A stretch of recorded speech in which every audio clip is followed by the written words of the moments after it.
Un año y medio de preparación, drones enviados a Rusia, contenedores con techo retráctil y una serie de camiones que se acercan a bases militares. Es el caballo de Troya de Ucrania, es la Operación Telaraña. Así es como ha fulminado, mediante engaños y manipulaciones, un tercio de la aviación estratégica rusa, una de las mayores operaciones de inteligencia de todos los tiempos, una humillación para Rusia que Putin, por cierto, no se puede volver a permitir en su semana más humillante. Soy Javier Atard y hoy es miércoles, es 4 de junio. El Mundo al Día, un podcast del Mundo.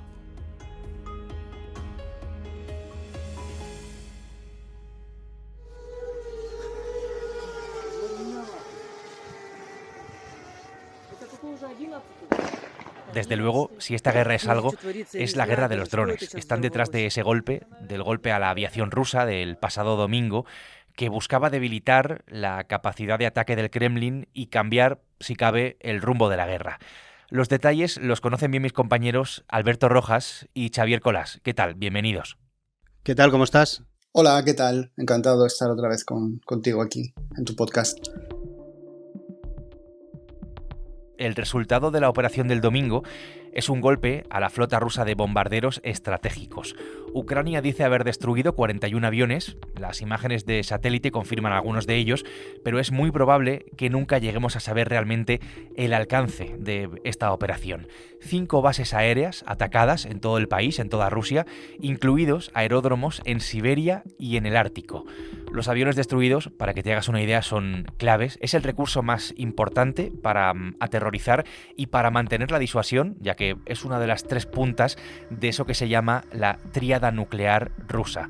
Bombarderos pesados, en este caso, diseñados para portar armamento nuclear o también armamento convencional a grandes distancias. Un tercio está absolutamente destruido y está destruido, Xavi, mediante el engaño. Esto es muy importante, a partir de una especie de caballo de Troya, digamos, moderno. El caballo eran camiones con contenedores y los soldados dentro de esos contenedores eran drones explosivos. Bueno, Ucrania lo que ha hecho es ir hasta la boca del lobo que va a matarles cada noche a las ciudades ucranianas. Sufren bombardeos con munición que es lanzada desde estos aviones. Y lo que ha hecho es llegar hasta prácticamente la boca del lobo con unos drones muy pequeños, muy baratos y difíciles de detener. Pero por supuesto había que llevar los drones hasta ahí.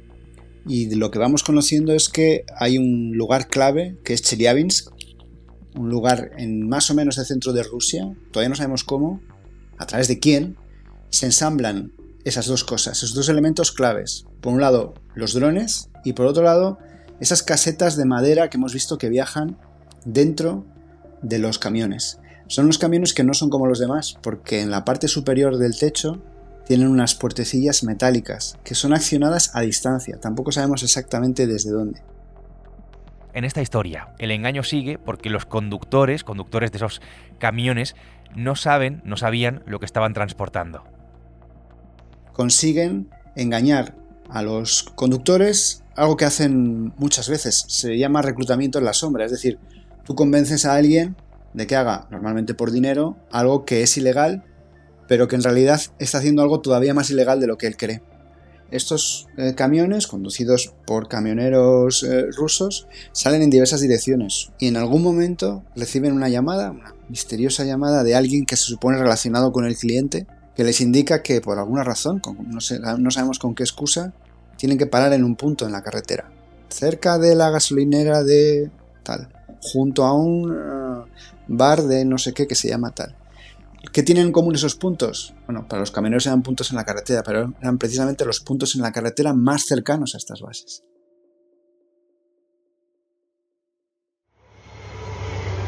Вот он, коптер опять взлетел. Откуда взлетает, ничего не понятно, блядь. Вот он, клоун, блядь. Это какой-то с автомата очередь, нахуй.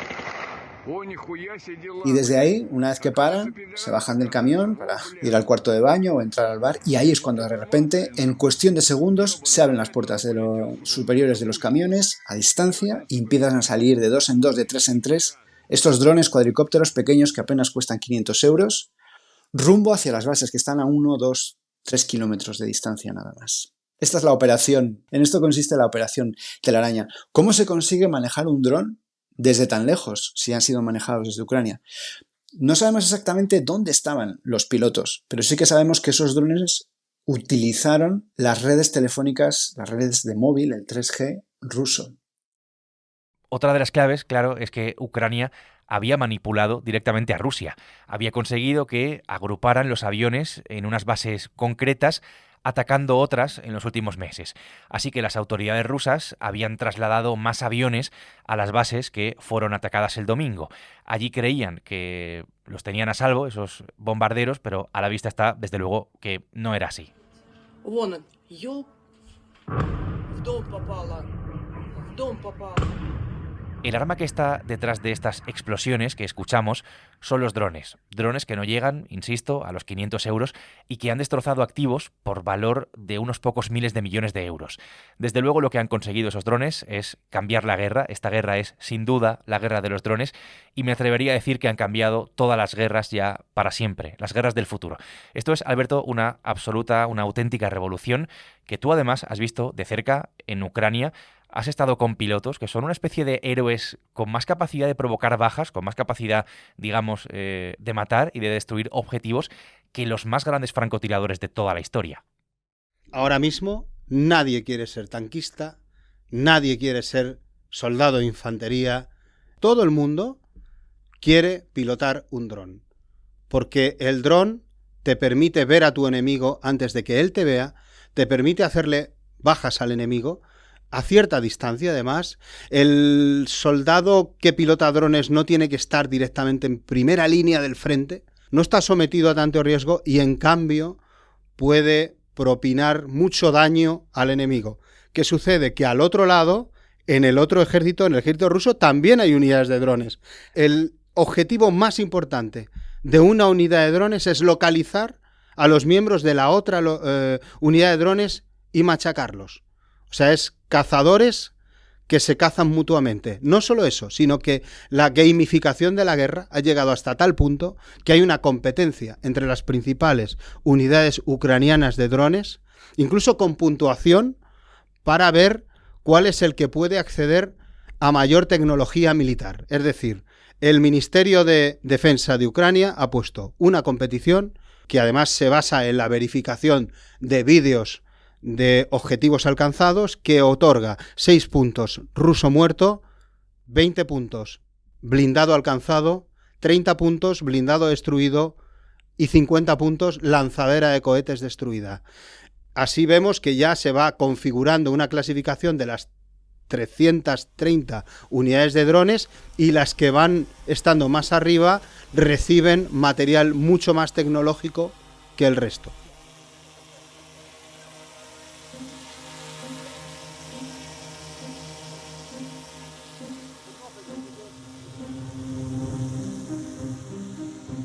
El SBU, que por sus siglas en ucraniano es el Servicio de Seguridad de Ucrania, bautizó la operación como Telaraña porque se trata de una red de acciones coordinadas con ese protagonismo del zumbido tan característico que emiten los drones.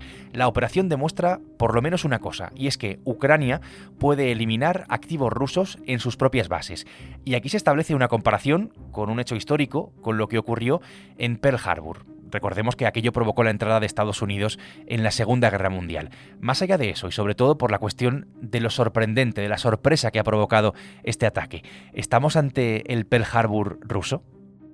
Esta es la expresión que usaron mientras que se estaba produciendo los propios blogueros militares rusos. Llamaron el Pearl Harbor a la situación que se estaba produciendo en los aeródromos. Yo creo que en términos de operación sorpresa y en términos de destrozo militar puede ser una buena comparación, pero es verdad que Pearl Harbor fue una operación japonesa de agresión a una base estadounidense y que por tanto quizá no sea la mejor comparativa. Históricamente una buena comparativa puede ser el raid de Doolittle, meses después de Pearl Harbor, en el que Estados Unidos, usando portaaviones, o mejor dicho, bombarderos embarcados en portaaviones, logró bombardear el corazón de Tokio, que era una operación que jamás hubieran pensado los japoneses que Estados Unidos podría realizar. Creo que esta comparativa es mejor con el raid de Doolittle que con Pearl Harbor. En todo caso, este es un golpe durísimo para Rusia contra cazabombarderos escasos y además irreemplazables, preparado durante 1 año y medio en una de las mayores operaciones de inteligencia, me atrevería a decir, de todos los tiempos, de la que el servicio secreto ruso pues no había detectado absolutamente nada. Creo que podemos hablar, Alberto, directamente de humillación. Es una humillación militar absoluta, probablemente la mayor de la guerra, incluso mayor que ocupar parte de la región de Kursk, incluso mayor que hundir el crucero Moscú en los primeros meses de la guerra o haber echado a los rusos de la zona de Kiev. ¿Por qué digo esto? Porque conseguir reducir de golpe 1/3 de la gran flota estratégica nuclear rusa usando drones de 430 euros cada uno, lanzados desde contenedores ocultos en camiones, esto, si lo ves en una película de James Bond, no te lo crees. Bueno, pues Ucrania ha sido capaz de idear algo así y de hacerlo exitoso. Tiene un sentido militar total y además es un ataque tan preciso que no muere nadie en ese ataque. Simplemente destruyen esos aviones. Там полыхает все. О, Господи, еще раз, девочки, еще. De Ucrania esta operación dice mucho. Desde luego, el ingenio para defenderse demuestra también que puede llegar a cualquier parte de Rusia, y ese mensaje es muy simbólico, pero la cosa no se ha quedado ahí. 2 días después, 48 horas de esa oleada de drones contra las bases aéreas, un nuevo ataque contra el puente de Crimea. Recordemos, muy importante, Rusia se anexionó Crimea, territorio ucraniano, en el año 2014. Ese puente es el puente que conecta Rusia directamente con la península que está al sur de Ucrania, por lo que entendemos es una infraestructura clave. El Kremlin, Xavi, está viviendo su semana más humillante. Bueno, es el tercer ataque de los ucranianos contra este puente. Tienen una fijación con él, entre otras razones porque saben que Putin tiene una fijación con defender ese puente. Ese puente es un proyecto personal de Vladimir Putin que se empieza a construir después de la anexión, que lo construyen, lo financian precisamente. La obra recae en 2 oligarcas muy próximos, 2 hermanos, los hermanos Rothenberg, muy próximos a Vladimir Putin. Y es un puente que juega una función crucial porque por ahí entran las tropas, los refuerzos, los suministros para sostener ese frente, ese bocado que le pegaron a Ucrania en el año 2022. En esta ocasión han sido explosivos colocados bajo el agua, que han afectado a algunos de los pilares del puente y que han detenido el tráfico durante varias horas. Se trata de imponer algunos costes a Rusia, es decir, va a tener otra vez que reforzar la seguridad de ese puente, que cada vez es más difícil. Unas veces los han atacado con drones que iban sobre el agua. En otra ocasión fue con un camión, probablemente también con el conductor, el pobre hombre engañado, sobre la carga que llevaba. Cada vez de una manera, presumía el jefe del SBU diciendo, bueno, nosotros nos gusta, como decía, nos gusta la Trinidad, pero nunca actuamos de la misma manera, ¿no? Pero siempre hay una tercera vez. Eso es lo que han conseguido. Sobre todo, volver a golpear en lo que Rusia considera su retaguardia y que los ucranianos consideran territorio legítimamente ucraniano. En este punto llegamos al ¿y ahora qué?, ¿no? A las consecuencias que puede tener para la guerra, por ejemplo, esta semana de humillación y en especial la Operación Telaraña. El daño material es evidente, los bombarderos de miles de millones de euros, pero el daño va mucho más allá, entiendo, de lo material. Esto, Xavi, cambia de una u otra forma, desde luego, la guerra. Si Rusia tiene 100 bombarderos con estas capacidades, que además no todos están volando, pero el caso es que ahora tiene menos recursos para poder bombardear, hacer esos bombardeos tan temidos por la población ucraniana nocturnos. Lo segundo es que ahora los va a tener que esconder mucho más. En realidad, ahora ya nadie sabe dónde se pueden esconder, porque si te han destruido los bombarderos que estaban tranquilamente en la pista, en un lugar tan lejano como el Kursk, que está a 4.000 kilómetros del frente, Rusia va a tener que hacer un esfuerzo todavía mayor para proteger esos bombarderos. Va a tener que colocar probablemente sistemas de defensa antiaérea dentro de su territorio. También hay un efecto psicológico, sin duda, el de la humillación, principalmente a los servicios de inteligencia rusos, que eran los que tienen como función que eso no llegue a pasar. Y luego también va a tener efectos sobre la vida diaria en Rusia, ya lo hemos visto. Ayer y hoy ha habido atascos monumentales en Irkutsk. Porque si desde 2022, yo diría 23, en Rusia cualquier dron, por rudimentario que sea, fuera de contexto que esté, o en lugar aburridísimo en el que te lo encuentres, es de repente peligroso y temible, ahora, después de lo que ha pasado, ya no es peligroso un dron, ya no es sospechoso un dron, es sospechoso un camión. Y los rusos han empezado a registrar los camiones, en un país que depende muchísimo del transporte por carretera. Es decir, lo que quiere Ucrania es precisamente complicar también la logística rusa, sobre todo mermar su capacidad ofensiva, pero también ser un disruptor en lo que es la gestión diaria de la guerra, que va mucho más allá de lo que vemos en el frente. Y entre las consecuencias, algo que no quiero que se nos olvide, Xavi, que es la respuesta de Putin. Tanto Estados Unidos como Europa esperan una respuesta. Hablemos de cómo puede ser esa respuesta, porque aquí, es verdad, vuelve a surgir la palabra nuclear. ¿Vamos a ver algo muy significativo que tenga que ver con la respuesta que Putin dé a todo esto? Teóricamente sí, incluso respuesta nuclear. En la práctica yo creo que no. Esto hace unos meses entrevisté en Tallinn a una experta en disuasión nuclear que me insistió muchas veces que Putin no quiere un conflicto nuclear porque es precisamente lo que podría poner en peligro su régimen, y su prioridad es precisamente prolongarse. Pero si vamos a la letra impresa, sí que es verdad que en la doctrina nuclear rusa una de las razones para usar armas nucleares es que de repente algún país, incluso aunque no sea nuclear, merme las capacidades nucleares de Rusia. Y hay que recordar que estos aviones forman parte de la llamada tríada nuclear rusa. Rusia tiene armas nucleares que pueden ser usadas desde el aire, desde la tierra y desde el agua. Y Ucrania lo que ha hecho es mermar esas capacidades también nucleares, porque esos aviones son multipropósito, de Rusia. Así que técnicamente podría haber una respuesta nuclear. Lo que publicaba New York Times es que, desde luego, en Estados Unidos esperan algún tipo de respuesta. Tal vez un mayor ataque con misiles contra más infraestructuras, contra cuarteles generales. Es difícil adivinarlo. Pero como reflexión final, yo sí que me quedaría con la idea de que esta es la primera vez que los ucranianos, que es verdad que han infligido unas cuantas humillaciones al ejército ruso, pero esta vez no se trata de una humillación simbólica, no se trata de matar a un general que puede ser sustituido por otro, o de hundir un barco en una guerra donde no es precisamente una guerra naval, o de atacar objetivos en el mismísimo centro de Moscú. Pero, sin embargo, ahora los ucranianos han disparado contra algo que no es ni muchísimo menos infinito, que son los aviones, estos cazabombarderos rusos. Realmente los ucranianos han destruido algo que Putin no puede permitirse que lo vuelvan a hacer.